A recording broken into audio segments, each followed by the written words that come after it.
Friends, welcome to my knowledge fit channel. I hope आप अच्छे होंगे। फ्रेंड्स, आज मैं विश्व शारीरिक शिक्षा का इतिहास का पार्ट 2 का वन लाइनर क्वेश्चन लेकर आपके समक्ष आई हूँ, जो कि यूपी टीजीटी, अदर स्टेट का TGT, PGT, MP TET, NVS, DSSB, KVS आदि ऑल स्टेट के लिए फिजिकल एजुकेशन के एग्जाम के लिए क्वेश्चन इंपॉर्टेंट है। और फ्रेंड्स, मेरे चैनल पर topic wise MCQs, one liner question और previous year question UP TGT साल और पेपर चैनल के प्लेलिस्ट में मिल जाएगा। आप अपने स्टडी का कंटिन्यूटी बनाए रखिए और अपने मेरे वीडियो से प्रैक्टिस करते रहिए। फ्रेंड्स, आज मैं यूनान का इतिहास, स्पार्टा काल, पूर्व एथेंस काल और रोम काल, रोम का उत्तरार्ध काल और जर्मनी का इतिहास, डेनमार्क का इतिहास, स्वीडन का इतिहास के बारे में आज हम बताएंगे और कुछ सामान्य क्वेश्चन के बारे में भी। तो फ्रेंड्स, मैं स्टार्ट करती हूँ। तो फ्रेंड्स, इसमें आप यूनान का इतिहास है जो 3 शताब्दी पहले ग्रीस यूनान छोटी छोटी रियासतों से मिलकर बना था, जिसे सिटी स्टेट कहा जाता था। जो प्रसिद्ध रियासतें थी उसके अंदर थे एथेंस और स्पार्टा। शारीरिक शिक्षा का इसका गहरा प्रभाव इसने छोड़ा है। एथेंस में लोकतंत्र था और स्पार्टा में तानाशाही था। इसमें यूनान के इतिहास में 4 काल थे। पहला था होमर काल, पहला था होमर काल और एथेंस काल, उत्तर एथेंस काल। सब फ्रेंड्स 4 था। सॉरी फ्रेंड्स, इसमें यूनान के इतिहास में 4 काल थे। तो होमर काल, स्पार्टा काल, पूर्व एथेंस काल और उत्तर एथेंस काल। और फ्रेंड्स, होमर एक नेत्रहीन कवि थे। होमर ने 2 महाकाव्य लिखे थे, इलियड तथा ओडिसी। इलियड में था यूनान के राजा मेनेलस की रानी के बारे में और ट्रॉय के राजा प्रीतम थे, जिनका बेटा पेरिस था। तो मेनेलस का जो राजा थे, मेनेलस, उनकी पत्नी बहुत खूबसूरत थी और ट्रॉय के प्रीतम जो राजा थे, उनका बेटा पेरिस था, जो मेनेलस की रानी का अपहरण कर लिया था। उसी के लेकर के, क्योंकि यूनान का नाक की बात आ गई थी, तो उसकी वजह से 10 साल तक युद्ध चला। उसके बारे में इसमें लिखा गया है इलियड में। और ओडिसी महाकाव्य में है एक यूनान के सैनिक जो युद्ध के बाद भी 10-15 साल तक घर नहीं लौटा। लोगों को लगा कि वो मर चुका होगा, लेकिन उनकी पत्नी को विश्वास था कि वो आज भी जीवित है। उसके बारे में लिखा गया है। तो फ्रेंड्स, चलिए हम अब क्वेश्चन स्टार्ट करते हैं। वह कौन सा देश था यूनान का इतिहास में, वह कौन सा देश जिसने शारीरिक शिक्षा तथा शिक्षा पर सर्वप्रथम निर्देशन किया? तो कौन था? ग्रीस, यानी कि यूनान। अरस्तु तथा प्लेटो किस देश से संबंध रखते थे? तो ग्रीस से संबंध रखते थे। इलियड तथा ओडिसी कविताएं किसने लिखी? होमर ने लिखी थी। स्पार्टा काल में तानाशाह शासन ग्रीस के किस काल में था? तो स्पार्टा काल में था। किस काल में नागरिकों को शहर का सैनिक कहा जाता था? तो स्पार्टा काल में। स्पार्टा काल में शिक्षा का उद्देश्य था मैन ऑफ एक्शन। स्पार्टा काल में कमजोर बच्चों को किस पहाड़ी से फेंका जाता था? तो माउंट टोइगेट्स के पहाड़ी से फेंका जाता था। स्पार्टा के शिक्षा पद्धति को क्या कहा जाता था? एगोग कहा जाता था। स्पार्टा काल में सैनिकों की टुकड़ी को क्या कहा जाता था? इरेन। स्पार्टा काल में जिम्नास्टिक नृत्य को क्या कहा जाता था? बिबासिस। नृत्य को बिबासिस कहा जाता था। स्पार्टा काल में जिम्नास्टिक के नृत्य को बिबासिस कहा जाता था। एगोग शिक्षा पद्धति में पर्यवेक्षक को क्या कहा जाता था? तो पाइडोनोमास कहा जाता था। पूर्व एथेंस काल में खेल कूद व कुश्ती के विद्यालय को क्या कहा जाता था? तो खेल कूद व कुश्ती के विद्यालय को पूरे एथेंस काल में पेलेस्ट्रा कहा जाता था। पेलेस्ट्रा। संगीत के विद्यालय को क्या कहा जाता था? संगीत के विद्यालय को डिडास्कैलियम कहा जाता था। डिडास्कैलियम। शारीरिक शिक्षक को क्या कहा जाता था? तो पैडोट्रायू। पैडोट्रायू कहा जाता था। बाल गेम से संबंधित शिक्षक को क्या कहा जाता था? स्फेरिस्टिस्ट। स्फेरिस्ट कहा जाता था। जेवलिन से संबंधित शिक्षक को क्या कहा जाता था? तो जेवलिन से संबंधित शिक्षक को एकोनोटिस्ट कहा जाता था। एकोनोटिस्ट कहा जाता था। इस काल में फेनहेलिक खेल के अंदर कौन कौन से खेल कार्यक्रम शामिल थे?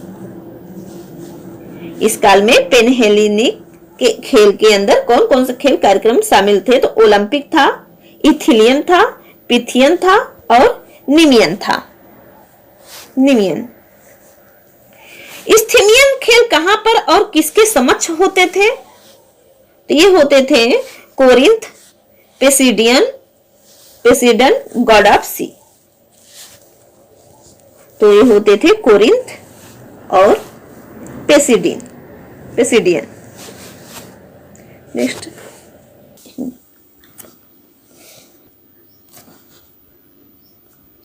निमियन खेल कहां और किसके समक्ष होते थे?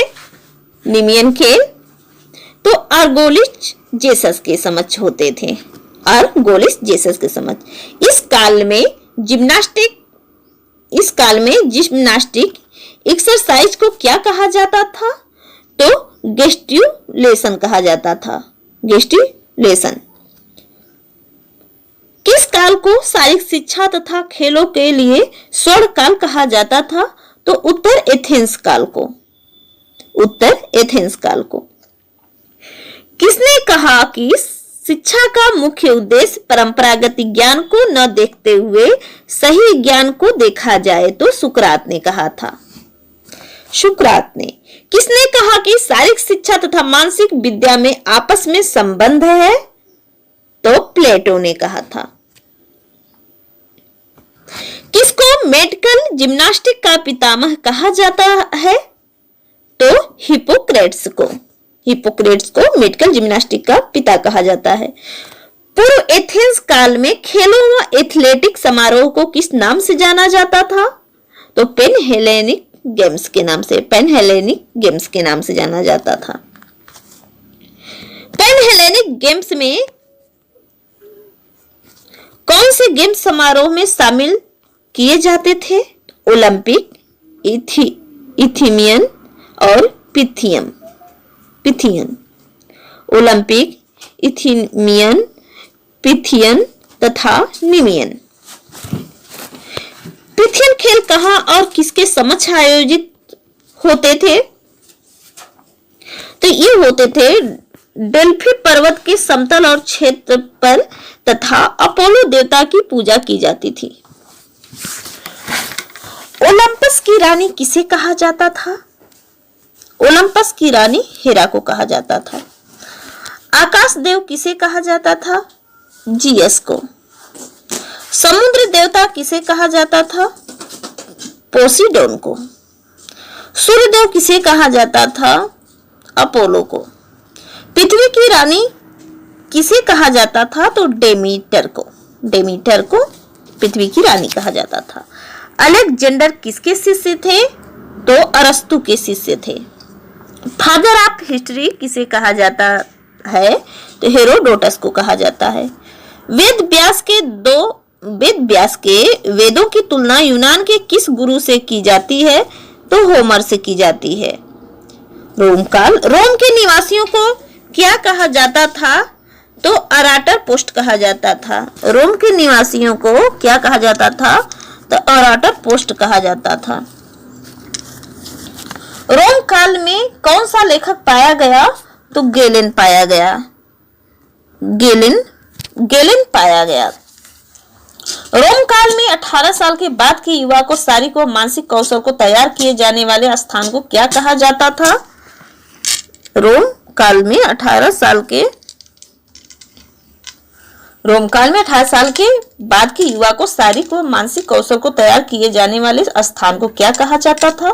तो कैंपस मैरिटस कहा जाता था। कैंपस मैरिटस कहा जाता था। कैंपस। रोम काल के 264 बीसी में कौन सा खेल सबसे लोकप्रिय था? रोम काल में कौन सा खेल सबसे लोकप्रिय था? तो था ये ब्रटल ग्लैडिएटोरियल कम्बैट्स। ब्रूटल ग्लैडिएटोरियल कम्बैट्स था रोम का उत्तरार्ध काल। इस काल के व्यक्तियों को क्या कहा जाता था? इस काल के व्यक्तियों को हेलेनिक पीपल कहा जाता था। हेलेनिक पीपल कहा जाता था। इस काल के लोगों को हेलेनिक पीपल क्यों कहा जाता था? क्यों कहा जाता था फ्रेंड्स? यहाँ के लोग लड़कियों और औरतों की शिक्षा पर विशेष ध्यान देते थे, इसलिए। इस काल में कौन सा मेडिकल स्टूडेंट था जिसे एक्सरसाइज तथा डाइट के बारे में लोगों को बताया? तो गैलन था। इस काल में प्राइमरी लेवल के विद्यालय को क्या कहा जाता था? स्कूल ऑफ लिटरेचर कहा जाता था। स्कूल ऑफ लिटरेचर कहा जाता था। इस काल में सेकेंडरी लेवल के विद्यालय को क्या कहा जाता था? इस काल में सेकेंडरी लेवल विद्यालय को क्या कहा जाता था? तो स्कूल ऑफ ग्रामेटिक कहा जाता था। स्कूल ऑफ ग्रामेटिक कहा जाता था। इस काल में तलवार युद्ध कहाँ होता था? इस काल में तलवार युद्ध कहाँ होता था? तो एम्फी थिएटर्स में होता था। एम्फी थिएटर्स में होता था।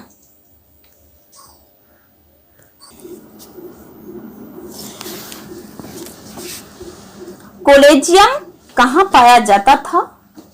कोलेजियम यानी कि थीम ऑफ बाथ कहाँ पाया जाता था? तो रोम में। कोलेजियम कहाँ पाया जाता था? तो ये रोम में पाया जाता था। इस काल में किस युद्ध के देवता की पूजा की जाती थी? तो मार्स की पूजा की जाती थी। मार्स की पूजा की जाती थी। जर्मनी के इतिहास में जर्मनी के गट्स मर्स नामक विद्वान ने कौन सी दो किताबों पर कार्य किया? कौन सी दो किताबों पर कार्य किया? तो जिम्नास्टिक फॉर द यंग और गेम्स पर कार्य किया था। किस व्यक्ति ने शारीरिक शिक्षा को जर्मनी में राष्ट्रीय एकता का एक जरिया बताया? तो ये थे फ्रीडरिक लुडविग जॉन प्रथम ने। जर्मनी के किस विद्वान ने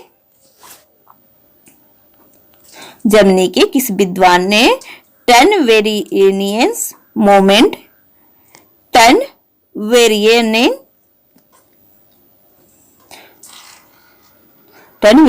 मोमेंट की शुरुआत की?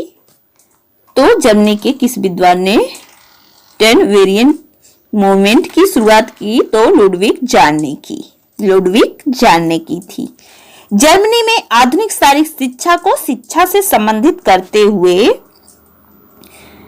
विचार किसने रखा? तो जॉन बर्नार्ड बेशड़ो ने 1723 ईस्वी से 1790 ईस्वी में। 1774 रोस्यू के नक्शे कदम पर चलते हुए जर्मनी के डेसू स्थान नेचुरलिस्ट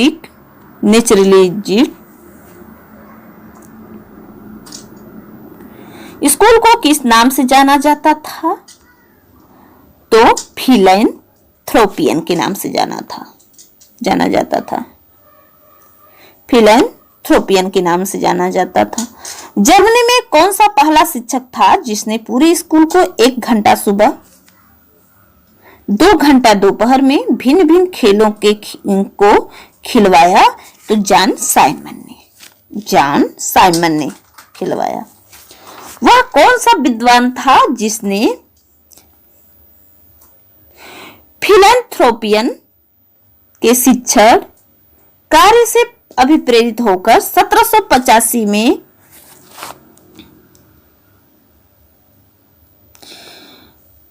स्नेपफेंथल एजुकेशन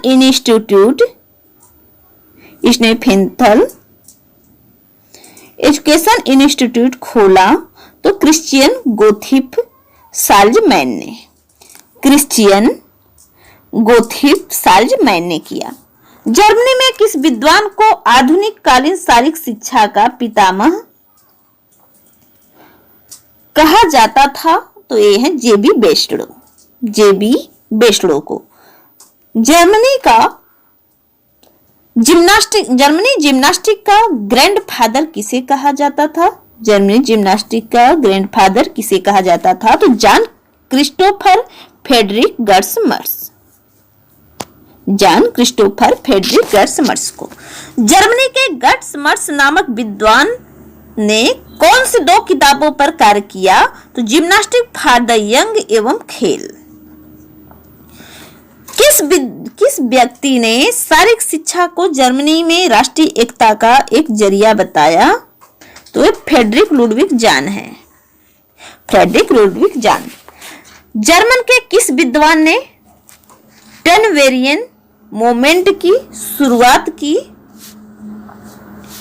तो लुडविग जान ने की। लुडविग जान ने 1811 में टर्न प्लाज्म किसको नाम दिया?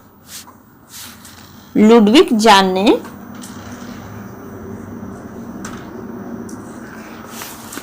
टर्न प्लाज्म किसको नाम दिया? एक आयताकार मैदान को जिसमें अंदर बैलेंस बीम, हॉरिजेंटल बार, टेक आदि बनाया गया। लुडविग जान ने 1811 में टर्न प्लाज्म किसको नाम दिया? तो एक आयताकार मैदान को जिसके अंदर बैलेंस बीम, हॉरिजेंटल बार, टेक आदि बनाया गया।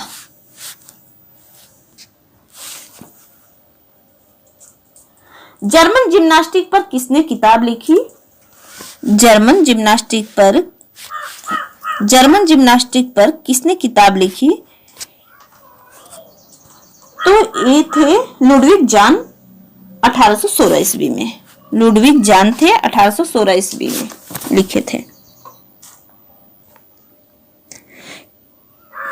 किस विद्वान ने manual of gymnastic for school नामक किताब लिखी?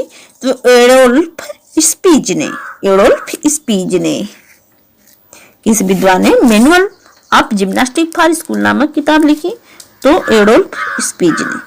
जर्मनी द्वारा मॉन्ट्रियल ओलंपिक में 3रा स्थान प्राप्त करने के पश्चात शारीरिक शिक्षा को पहली कक्षा से अनिवार्य विषय के रूप में रखने में किस विद्वान की अहम भूमिका थी? तो डी कार्ल डाइम की थी। डेनमार्क में आधुनिक शारीरिक शिक्षा का पिता किसे कहा जाता था? तो फ्रेंच नेस्टेगल को। डेनमार्क में शारीरिक शिक्षा का आधुनिक पिता किसे कहा जाता था? तो फ्रेंच नेस्टेगल को कहा जाता था।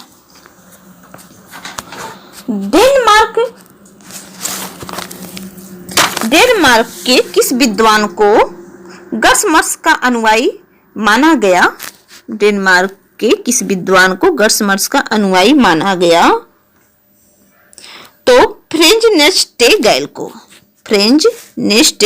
को। दानिरा जिम्नास्टिक कहाँ प्रचलित था? तो डेनमार्क में प्रचलित था।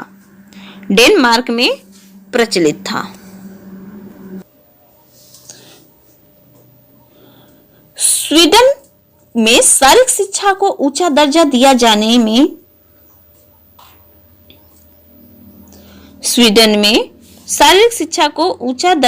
जाने में किस विद्वान का हाथ था? तो ये था पर हेनरिक लिंग का था। पर हेनरिक लिंग ने जिम्नास्टिक को कितने समूहों में बांटा था? तो ये बांटे थे 4 समूहों में बांटे थे। पर हेनरिक लिंग द्वारा शरीर को मजबूती देने के लिए तथा गलत आसन को रोकने के लिए जो अभ्यास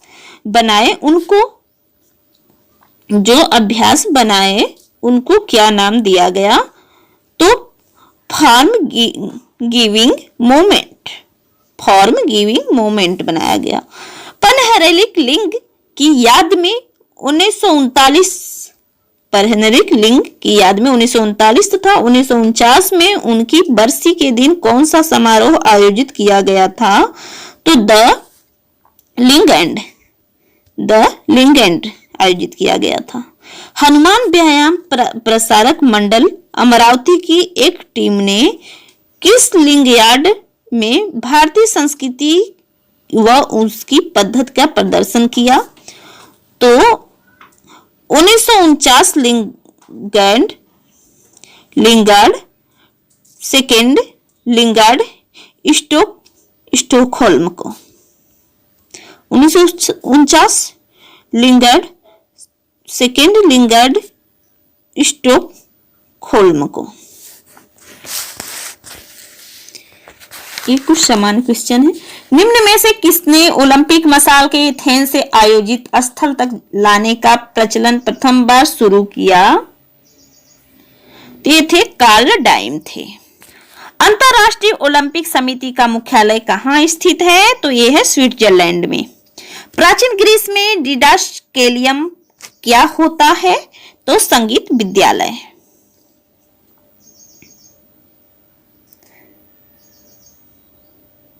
प्राचीन ग्रीस में गॉड ऑफ हीलिंग किसे माना जाता था? तो जीएस देवता को माना जाता था। लेजियम की स्थापना किसने की थी? लेजियम की स्थापना एरिस्टोटल ने की थी। प्राचीन रोम में कैंपस मार्टियस क्या होते थे? तो सैनिक मैदान होते थे। प्रथम स्पेशल ओलंपिक कहाँ हुए? तो प्रथम स्पेशल ओलंपिक यूएसए में हुए। टन वेरियन मूवमेंट जर्मनी में किसके द्वारा शुरू किया गया?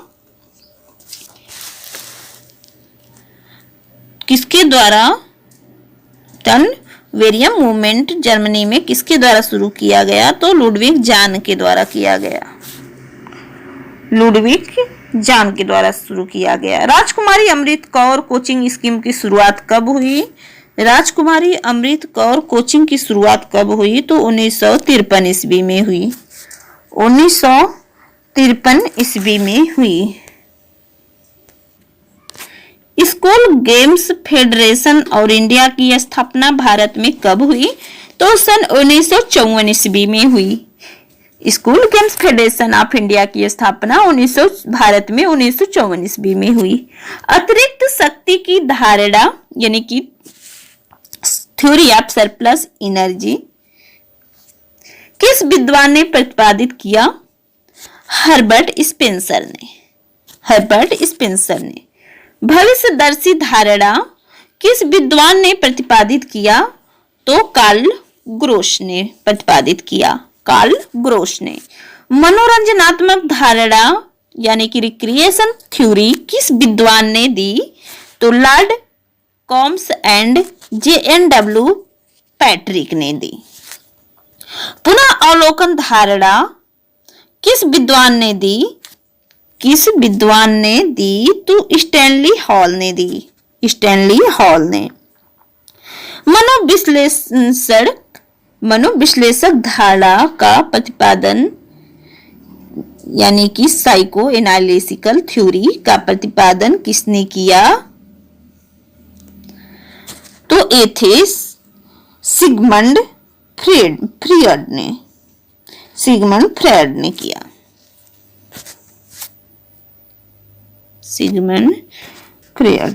सामाजिक धारणा यानी कि सोशल थ्योरी का सिद्धांत किसने प्रतिपादित किया? तो एरिस्टोटल ने प्रतिपादित किया। सामाजिक धारणा का सिद्धांत किसने प्रतिपादित किया? और एरिस्टोटल ने। आज इतना ही, फिर मिलते हैं नेक्स्ट वीडियो में नेक्स्ट टॉपिक के साथ।